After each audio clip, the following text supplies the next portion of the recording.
Bill Belichick was back at practice on Thursday.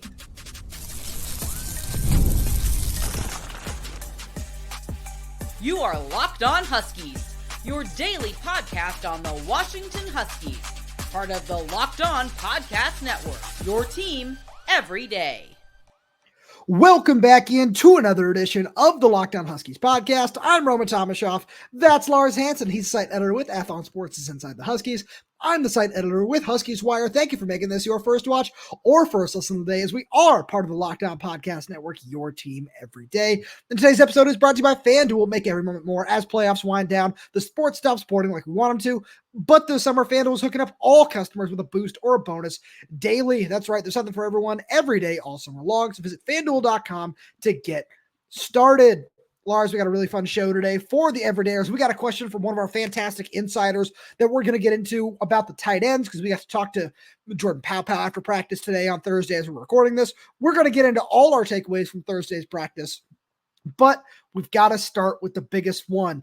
The 8-time Super Bowl champion, the GOAT, former New England Patriots head coach, Bill Belichick was back at practice on Thursday, and it's just so cool to see him out there, man. It really is. Well, it was really funny today when he literally looked exactly like Jedd, aside from, depending on how your distance vision is. Jedd's obviously a little bit slimmer, a little bit younger, but again, they're really like, I remember taking a video of them as they were walking off back in the spring, and they're basically the same person. If you really don't have a keen eye, and even if you do have a keen eye, just 20 yards away, they kind of look like the same person, but it's really funny.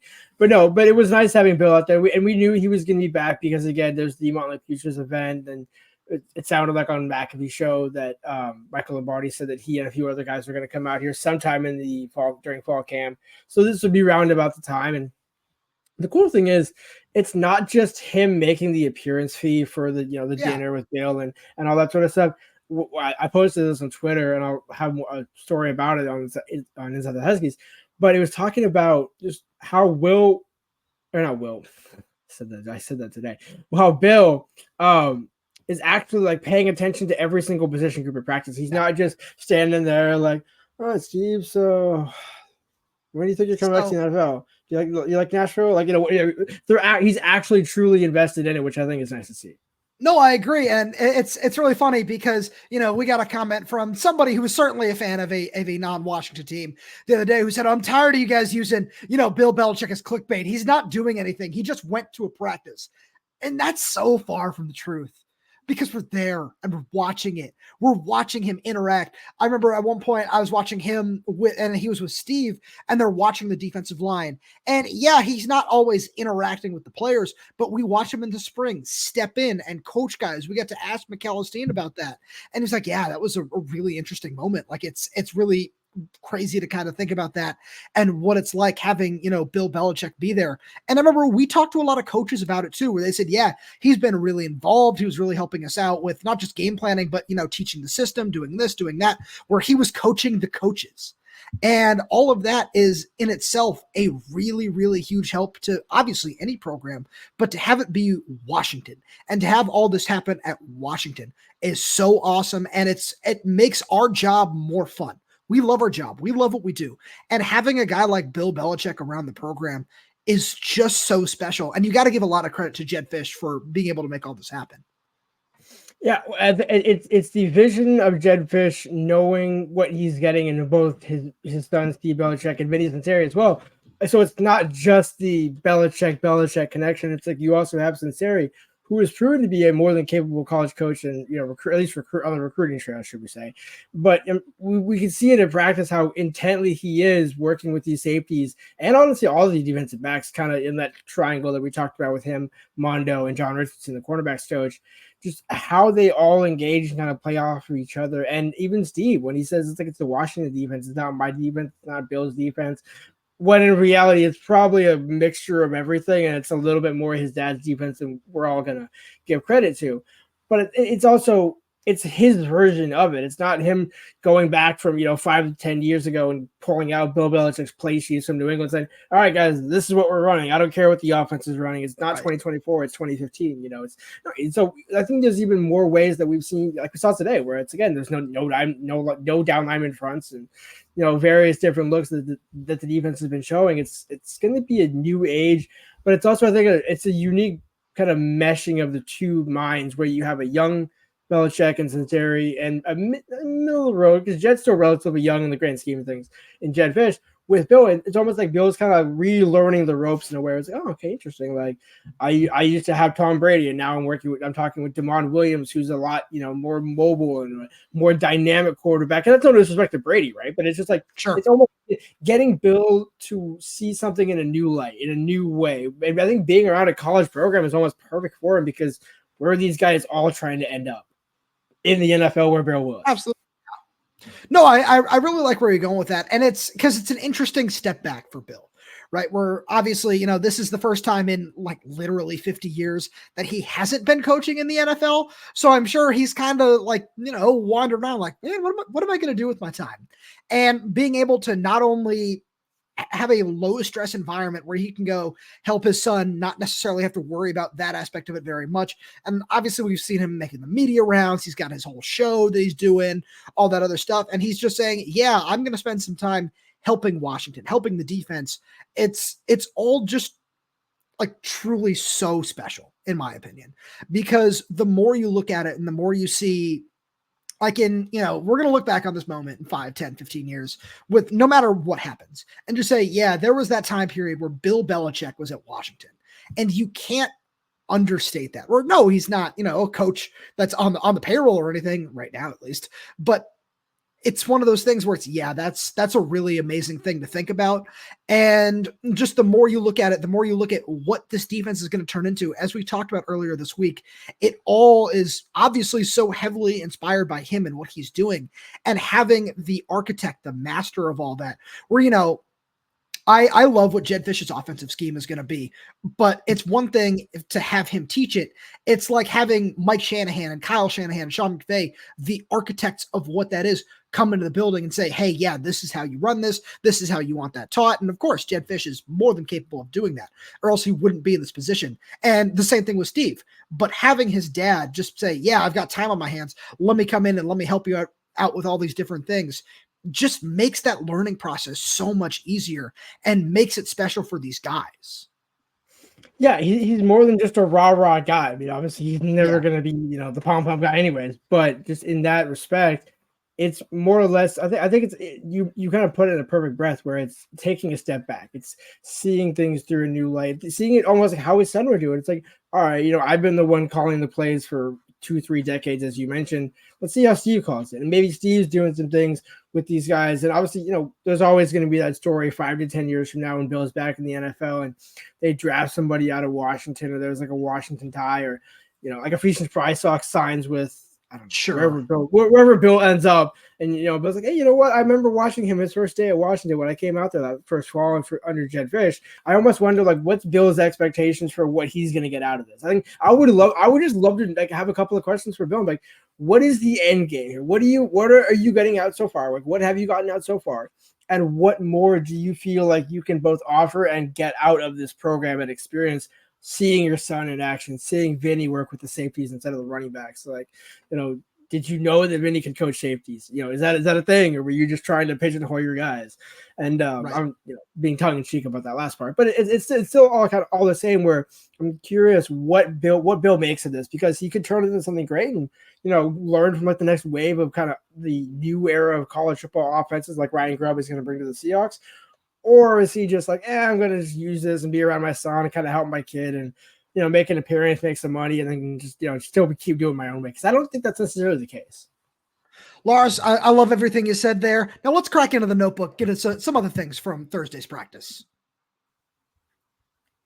right after a message from our good friends over at FanDuel. I love sports. I love them so much I never want them to stop. But as the playoffs wind down, we get fewer games, and the sports aren't sportsing like I want them to. But FanDuel lets me keep the sports going whenever I want. All I have to do is open the app and dream up bets anytime I'm in the mood. And this summer, FanDuel's hooking up all customers with a boost or a bonus daily. That's right. There's something for everyone every day, all summer long. So head over to FanDuel.com and start making the most out of your summer. FanDuel is an official sports betting partner of Major League Baseball. And speaking of Major League Baseball, I know I said it the other day, but I got to come back to it. Bobby Witt is just, he might be the best player in baseball right now, just with the way he runs. He is a true 5-tool player. Watching him field, watching that guy hit, and his MVP odds over on FanDuel, they're looking pretty nice right now, and he's certainly a better player than Aaron Judge. If he keeps doing what he's doing, he certainly deserves to win MVP over Judge, so you should go check out his odds on FanDuel.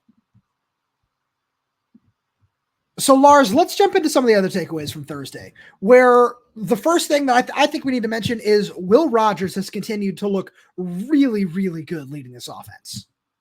No doubt. And I think it was exactly what we thought, where when you looked at what he did in the spring, it was kind of like, okay, wait till he gets the offensive line and a little more sunk in with the receivers.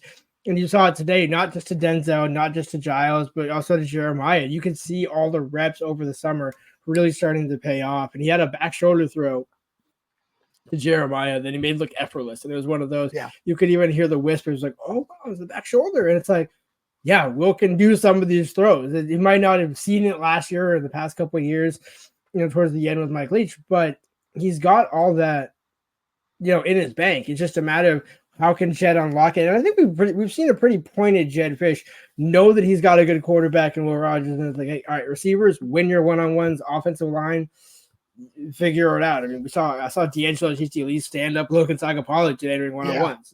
So, these guys are hearing the message. And so I think as long as everybody continues to progress as they should in camp, it's like this is exactly why you still have Damon pushing and doing good things with his legs and stuff like that. There's no qualms about that. But also you can see there's clearly a gap between Will and Damon. And that's no disrespect. It's exactly kind of what we expected. Right? It's a fifth-year senior and a true freshman who, by the way, will win the job possibly in 25 and have 2 or 3 years to play, and the rest will be history, and that'll be fine.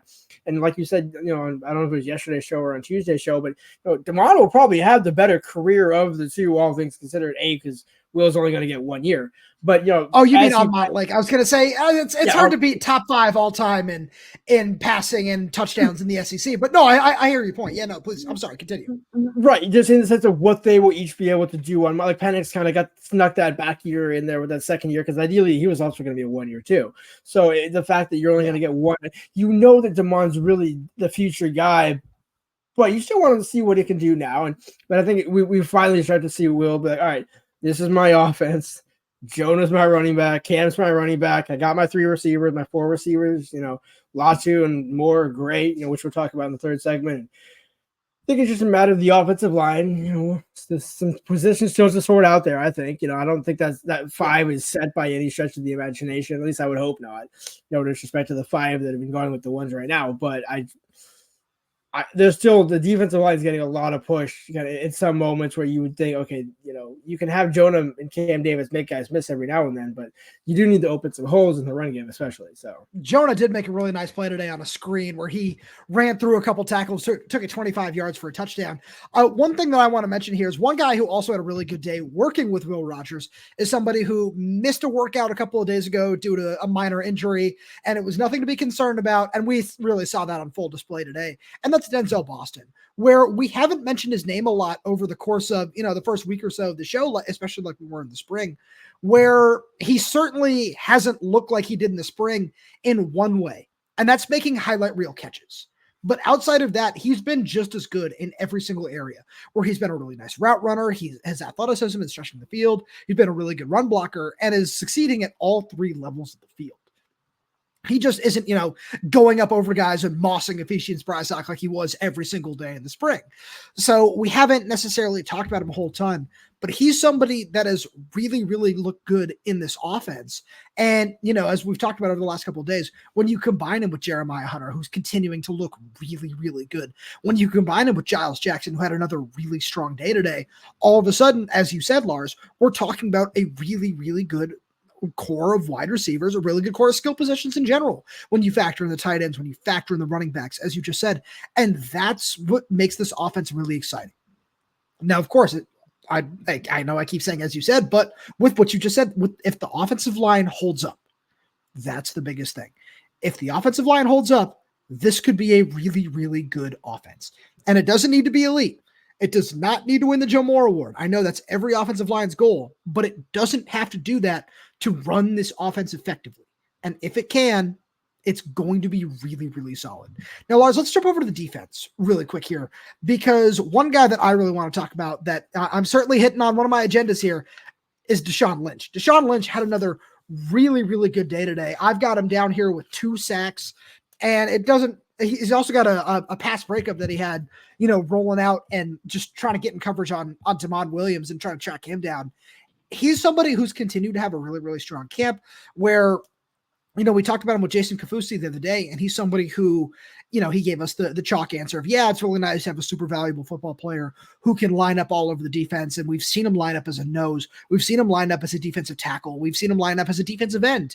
We've even seen him, line up as a stand-up outside linebacker, where having a guy who can line up literally anywhere on the defensive line and not just do it, but play that position effectively is so critical in any defense, but especially in this one, it frees up so many other things. And to see him be really, really productive today was a really nice sign, in my opinion. I'm 100% with you. And I think it's the versatility that really does it for me with him, which similar perfect segue for my guy would be Jordan Shaw. Didn't have a pick. Yeah. Had a couple PPUs there. Probably should have had at least 1 pick, if not 2. There was one that he had against Demond that he just flat out dropped, and I was like, it's criminal. But Jordan Shaw has made enough plays throughout fall camp where I think he's a guy between him and Peyton Waters, where I know we had this discussion before the show and at practice, where we both know Harrington and Broussard are going to play, and then you have Mikel and you have Camp Fab. I still see a world in some way, shape, or form, especially with those latter 2 guys. And that's no disrespect to Harrington and Mikel, but I don't think they've necessarily done anything in fall camp that is locked down those spots. And if anything, when you start to get into September and October, that Steve and Benny are going to say, all right, you know what, let's see what the freshman can do and the redshirt freshman can do. And that's where Jordan Shaw to me comes into play at nickel, where Peyton Waters comes in at safety, where Peyton seems like a guy who would not going to be afraid to lay a couple of guys out. So and if you think about just how the injury history has gone at that safety position, there's going to be guy 5 and 6 coming off the bench. It's not just going to be 4 guys. So I'm still, again, I'm willing to, couch it and say that you still are going to lean on the veterans, but want to give, since we're talking about the defense, got to give a shout out to a couple of young guys who are still making some plays. Yeah, absolutely. Because Peyton did have a pick in 7s today on Damon Williams, and that's the 2nd straight day with an interception. And that's somebody who we talked about him a lot in the spring because he did look really impressive. And, as you mentioned, with some of these older guys, Cam Broussard is one that we should certainly mention here for a moment because he continues to get work with the first team. And that's something we talked about throughout the summer, where that's a guy where we've seen him line up, as we said, with Deshawn Lynch all over the field, where we see him do a whole lot of different things. We're seeing him rush off the edge too. Like the guy is literally everywhere. And that's exactly what we wanted to see out of him because, I remember we've had this conversation many times where he was a really, really coveted prospect in the transfer portal. And it came down to UW and Michigan and he chose Washington. And this feels like why, because when we talk about the scheme and we talk about that this can be a really, really, really good defense, it's because they're putting their best players and their best athletes in positions to succeed. They're not saying, all right, you're a safety. We need you to play back here on 90% of the snaps. And yeah, you're going to be here. You're going to be there. No, it's going to be really fluid and we're going to line you up all over the field. And one other guy who, as long as we're on the secondary, we need to give a shout out to that had a really good day was Thaddeus Dixon. He had a pick in the 1-on-1 portion. He had a pick in the 7-on-7 portion. And he's somebody who, when we talk about the cornerback battle where, Elijah Jackson has had more success and he's been around the program longer, but Thaddeus Dixon is a guy who has continued to improve, especially under John Richardson in the spring and so far in the fall. And he's making it a conversation. And it just, the more we look at it, it's going to be a really, really deep rotation of corners. And that's thanks to a lot of the improvement we've seen from that. It's exactly why I was beating the drum. And I know you were too, but what happens when you have actual coaching? Yeah, that's simple. Like that's flat out what it is. Where we knew how good Thad could be, and you could see the potential of him last fall. Same thing with Elijah, where he played the full season, didn't start every single game. Well, I think he started actually most games at the end of the season. But either way, when you looked at you guys, would say, okay, they're there. They haven't hit the ceiling yet. But like, what's the hold up? And then Richardson just shows up, and it's like, oh, here's my technique. Here's my like lessons to you. And now we're already seeing it less than a week about a week into fall camp. Oh, okay. Well, plus, both they made a pretty decent impression in spring. But even so, we were talking about over the summer. It's like, okay, which one of the two are you having? The answer might be yes. Like you might, they might. I think they're gonna. The answer is kind of yes. It's like right. I think honestly, that's the best answer because it still doesn't preclude rotating in Jordan Shaw or Jason McCutch, some of the other guys we've seen at that nickel position. But it's like, if you're going to have a couple of versatile safeties, use the guy that's got some 6'1" length and some 6'2" length. And, Elijah was what, like 41, 43 inch vertical height a couple years ago. So he's got it in him, and it's just a matter of unlocking it. I think Richardson's the perfect coach to do it. No, absolutely. I love everything you're going for there. And Lars, we got to talk to Jordan Paopao and Keleki Latu after practice, and we got a fantastic questions from one of our insiders about the tight ends in this offense, which we'll get to right after a message from our good friends over at Game Time, because Game Time is an authorized ticket marketplace of Major League Baseball, which makes getting tickets faster and easier. Prices on the Game Time app actually go down the closer it gets to first pitch, which has been wonderful for me. I've attended a whole bunch of baseball games over the course of the summer at a whole bunch of different ballparks, and the Game Time app has been so helpful in helping me get tickets because they've got last-minute deals where you can save up to 6% off buying last minute for sports, concerts, comedy, theater, and so much more. They got zone deals where you can save even more when you choose a section like Game Time, choose the seats. They're all in pricing. When you toggle that feature, it shows the total upfront with no surprise fees to check out, which is one of my favorites to use, along with the seat views, where you can get a panoramic view from your seat in the app before you buy. You can take the guesswork out of buying MLB tickets with Game Time. Download the Game Time app, create an account, and use code LOCKDOWNCollege for $20 off your first purchase. Terms apply. Again, create an account and redeem code LOCKEDONCOLLEGE for $20 off. Download Game Time today. Last minute tickets, lowest prices guaranteed. So, Lars, we were having a conversation with Insider Zach, which is one of many benefits that you get with our Locked On Huskies Insider program. And if you're interested in it, we got a 2-week free trial for everybody, anybody who wants to sign up for that. All our everydayers right down in the description below. And he asked us, can you talk to us on the show a little bit more about what the tight end role is going to be in this offense? And we said, yeah, absolutely. We wanted to get to it on yesterday's show, and then we were like, hold on a sec. We get to talk to Jordan Paopao and Keleki Latu on Thursday. So let's hold off. Let's wait a little bit, and let's get to it on Friday. So now that we're here, Lars, let's talk a little bit about this role. What are some of the things that we've seen and that Jordan Paopao told us today about what the tight end role is going to look like in this offense? Yeah, it's a little bit of both, because I think they want two specific types of tight ends. You have one who's the traditional kind of that sixth in line blocker, and one who is more able to flex out on a more consistent basis. It's not to say that Quentin Moore can't flex out inside, because we saw him do that a couple of times last season. Not a ton, but then granted, you're talking about Devin Kolb and Jack Westover, two fifth-year veterans still being on the team. He was always that third tight end. But even then, we saw in the background championship where if he needed to be a guy that you were called upon, he could deliver. And as we've seen that throughout both spring and fall camp so far. But it was a clear and obvious sign when Jordan Paopao said, no, we needed to go get a receiving tight end. And it's no disrespect to Quentin Moore. It's not to say that he can't be a receiving tight end, but there's a different type when you get into a 6'7". So you want to pronounce the name, because I know I butchered it. It's Keleki, as Jordan told us today. Yeah, he corrected me. I was like, hey, is this the name? He's like, it's Keleki, but he said it again a second time. But I think was just kind of hammered home the point of there are things that Quentin can do that are obviously important, but they don't have a guy like Keleki Latu on the team at this point, which on. No, I like where you're going with that. I think it's there's a little bit of a twofold answer there, where a lot of it is they like having some of those multiple tight end sets, but it's about the complement, just the complementary skill, where he said, yeah, we love everything that Quentin can do as a run blocker, and he's a beast, and we've seen him get a lot better as a pass catcher. But having a guy like Keleki, because it was one thing that I asked him, where it's how valuable is it to have a guy that can not only play in line, but can split out wide into the slot, or, even go out and line up in the X. And we love Quentin Moore. That's not necessarily where his strengths lie. And that's something that we can do with that we've seen them do with Keleki Latu as well, where that's part of it. And having a guy like that who can do all those things and run routes and be an effective pass catcher, especially, in the red zone, where we saw Keleki draw a pass interference penalty the other day because, they're doing an unsurprising thing and throwing him a fade ball, and he just kind of got ripped down by whoever was in coverage.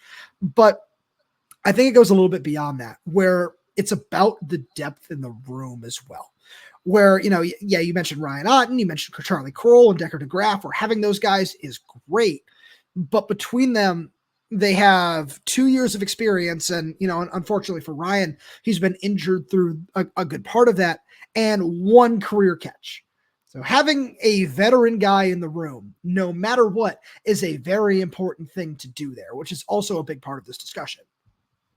You're not wrong, although I do want to say, Owen Koontz kind of deserves a little bit of a shout out in this regard, just because absolutely, I think he's officially listed as a receiver. I could be wrong in that, but he really just kind of seems like that extra body in the room where, if there's a walk on to bet on offense, Owen Koontz might have a couple of catches. And I can say that respectively because we saw him make several plays in the spring, and then I think that's almost kind of why, can we at least get Latu, a veteran in the room, and we still have Charlie Crowell, as you mentioned. And a couple of guys coming in at 25. So you're not necessarily worried about the long-term depth. I think you're more worried about, okay, if Koontz, Charlie Crowell, or Ryan Otton / DeGraaf is your second tight end, that was going to be the world you were living in.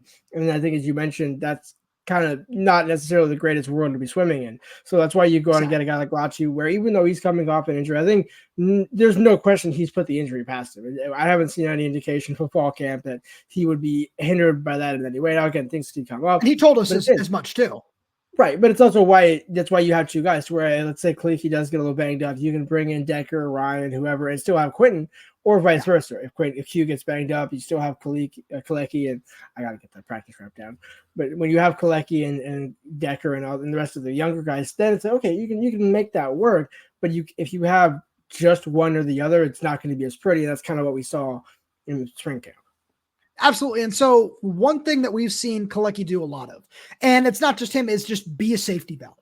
And it's something where he's, big enough and strong enough that he's really hard to tackle, where we haven't seen him run a lot of routes where he's going deep downfield. And I feel that that's something, as they install more of the playbook on offense and he continues to learn the offense since he's one of the spring transfers, that we might see him do a little bit more of, because we saw Tanner McLaughlin do it at Arizona.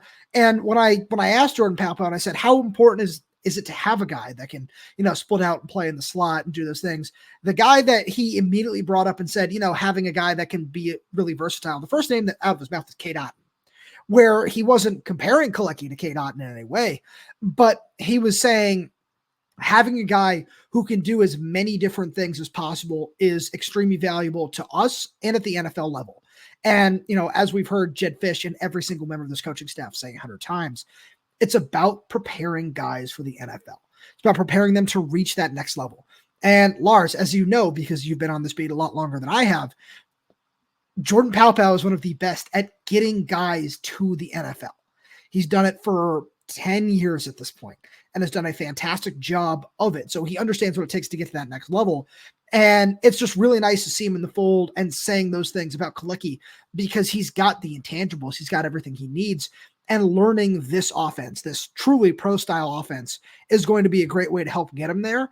And I think we're going to see him utilized a lot like we've seen a lot of NFL tight ends utilized over the last 5-10 years, let's call it. Yeah, and if you think about it, I remember asking him, I don't know if it was in the spring or if it was a media day, but just one of the two times where he basically mentioned, being able to grow under Jedd Fisch, and I think we've almost seen the evolution of Jordan Paopao, where you know what you're getting in him as a tight ends coach and developer. You know you're going to get a guy who's going to develop at least 1 to 2 tight ends every other year for the NFL draft on a consistent basis, and guys that will actually stick in the league. Will Dissly is still playing with the Chargers. Drew Sample is still in Cincinnati. Now, are they Travis Kelce and Matt LaPorta and Sam LaPorta? Sam LaPorta, yeah. I think Matt LaPorta was an old Brewer back in the day. But either way, but the point being, Jordan's always been a guy who knows how to get guys to the NFL. But developing in Jedd's offense, I think, has been so important for Jordan because it's almost allowed him to say, you know what, instead of trying to force 2 into 1 body, like, I'm not going to force Hunter Bryant to be the world's greatest run blocking tight end. I'm just going to split him out wide, kind of like with Latu, where I almost wanted to ask him where we didn't get a chance to because quick answers, quick questions, that sort of thing. But I wanted to ask him, like, with your 6'7" frame, I know Austin Seferian-Jenkins, another former Paopao tight end, there was thought that he could play offensive tackle at one point in his career coming out of Gig Harbor. I wonder if Latu would ever floated with that because, again, at 6'7", there's things you can do with that. He's bigger than some of the offensive linemen currently at Washington. So I would be curious, as that 6 blocker, has it always come naturally to you? Or has it been the opposite where you're kind of like, I'm not going to use that example. I split out tight end, maybe a Tanner McLaughlin-esque where it's okay, I'm going to be more of a receiving target, less so focused on the blocking, and we'll bring on the blocking when it comes along, but that's why you have Quentin Moore as your lead blocker. No, I really think there's a bunch of good points there because the tight end position is just going to be so interesting in the offense this fall.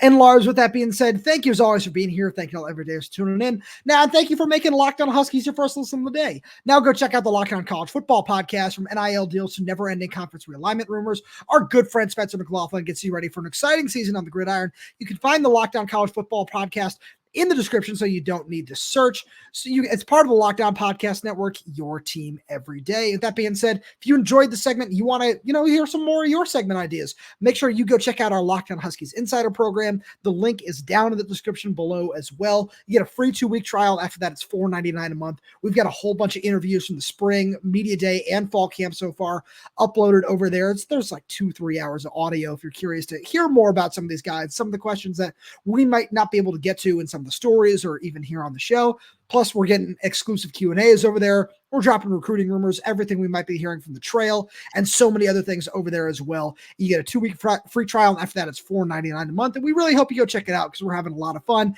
And everybody who's over there seems to really be enjoying it so far, which we really, really can't express how much we appreciate that enough.